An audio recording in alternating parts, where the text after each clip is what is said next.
Hello दोस्तों, नमस्कार, जय हिंद। कैसे हो आप? मैं ऐसा करता हूँ सब ठीक ही होंगे। आज जो मैं टॉपिक पढ़ाने वाला हूँ उस टॉपिक का नाम है भारत के गवर्नर जनरल और वायसराय। जब अंग्रेज़ प्लासी के युद्ध में जीत चुके थे, जैसा कि आपको पता है, जो प्लासी का युद्ध था वो 1757 में हुआ था। प्लासी डेट है 23 जून। इस युद्ध में रॉबर्ट क्लाइव को अंग्रेज़ों की तरफ से भेजा था। रॉबर्ट क्लाइव की सेना जो थी उसमें बताते हैं कि 2000 या 3000 सैनिक थे, और जो भारत की तरफ से जो बंगाल में शासन कर रहे थे उनमें सिराजुद्दौला, उनके पास उस समय 50,000 सैनिक थे। हुआ क्या कि इसमें जो अपने ही लोग थे, सिराजुद्दौला के सेनापति थे मीर जाफ़र, उन्होंने धोखा दे दिया था। इस कारण 50,000 सैनिक होने के बावजूद ये प्लासी का युद्ध हार चुके थे। प्लासी के युद्ध के बाद अंग्रेज़ों का वर्चस्व भारत में बढ़ता गया। उसके बाद 1764 में बक्सर का युद्ध होता है। बक्सर के युद्ध की जो अंग्रेज़ों की तरफ से जो मेज़बानी करता है वो कैप्टन हेक्टर मुनरो करता है। 1764 में भी बंगाल हार जाता है, और उसे हारने से होता क्या है कि अंग्रेज़ों के पास पावर आ जाती है। तो जब उनके पास पावर आ गई तो उन्होंने पद बनाने चालू किए। तो उन्हीं के पदों के बारे में बताने जा रहा हूँ कि कौन सा पद कैसे आया, कि गवर्नर कब बने, फिर गवर्नर जनरल कब बने, भारत के गवर्नर जनरल कब बने, या भारत के वायसराय कब बने। ये टॉपिक थोड़ा कन्फ्यूजन रहता है बच्चों के लिए जो नई नई तैयारी करता है। तो शुरुआत करते हैं। टॉपिक का नाम है हमारा गवर्नर जनरल और वायसराय।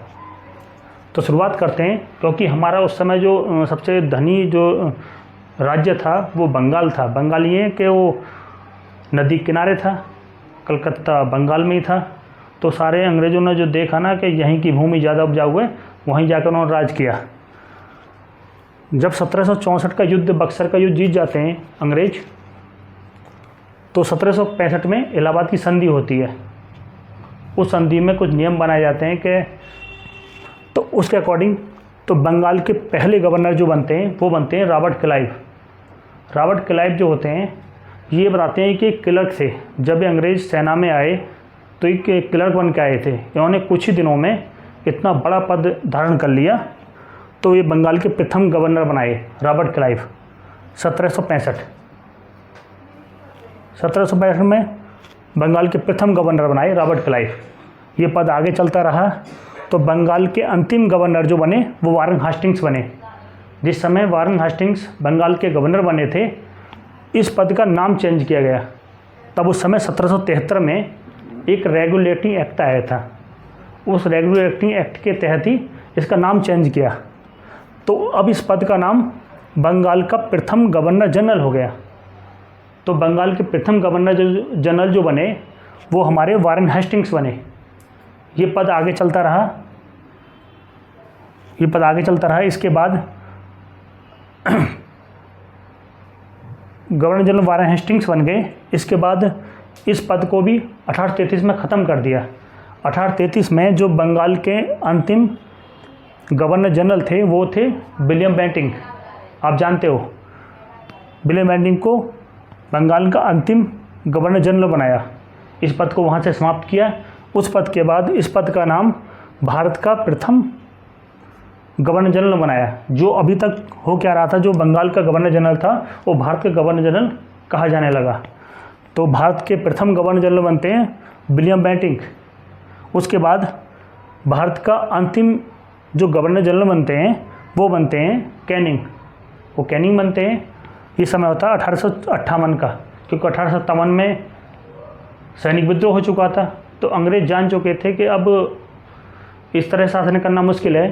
तो उन्होंने क्या कि जितनी पावर उनके पास थी वो एक रानी के हाथों में चली गई, महारानी विक्टोरिया के हाथों में चली गई 1857 के एक्ट के द्वारा। तो भारत का जो अंतिम गवर्नर जनरल बना वो कैनिंग बना। इस पद को तभी समाप्त किया, इस पद का नाम फिर भारत का वायसराय किया, तो भारत के प्रथम वायसराय कैनिंग बने। इसके बाद जो भारत के प्रथम वायसराय बने वो कैनिंग बने। 1857 के विद्रोह के बाद जब सारी शक्तियाँ रानी विक्टोरिया के हाथ में चली गई तो इस पद का नाम चेंज हुआ, इस पद को वायसराय कहा जाने लगा और भारत के प्रथम वायसराय बनते हैं लॉर्ड कैनिंग। उसके बाद ये पद आगे बढ़ता रहा। इस पद के अंतिम जो गवर्नर बने उनका नाम था माउंटबेटन। भारत के अंतिम वायसराय माउंटबेटन 1947 में देश आज़ाद हो गया।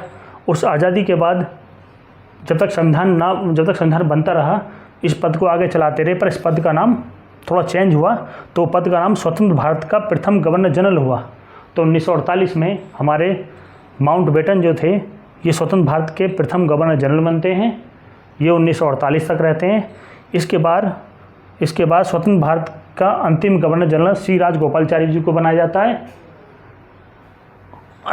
जो सी राजगोपालाचारी हैं, क्वेश्चन ऐसा आता है कभी कभी, स्वतंत्र भारत के प्रथम भारतीय गवर्नर जनरल, तो सी राजगोपालाचारी का नाम लिखेंगे आप। यदि स्वतंत्र भारत के प्रथम गवर्नर जनरल पूछे तो माउंटबेटन का नाम बताना, यदि स्वतंत्र भारत के प्रथम भारतीय गवर्नर जनरल पूछे तो सी राजगोपालाचारी बताना, और स्वतंत्र भारत के अंतिम गवर्नर जनरल पूछा तब भी सी राजगोपालाचारी बताना। तो बच्चों, मेरी वीडियो कैसे लगी? यदि मेरी वीडियो पसंद आए तो लाइक कर दें, सब्सक्राइब कर दें और अपने दोस्तों को शेयर करना। थैंक यू, धन्यवाद, जय हिंद।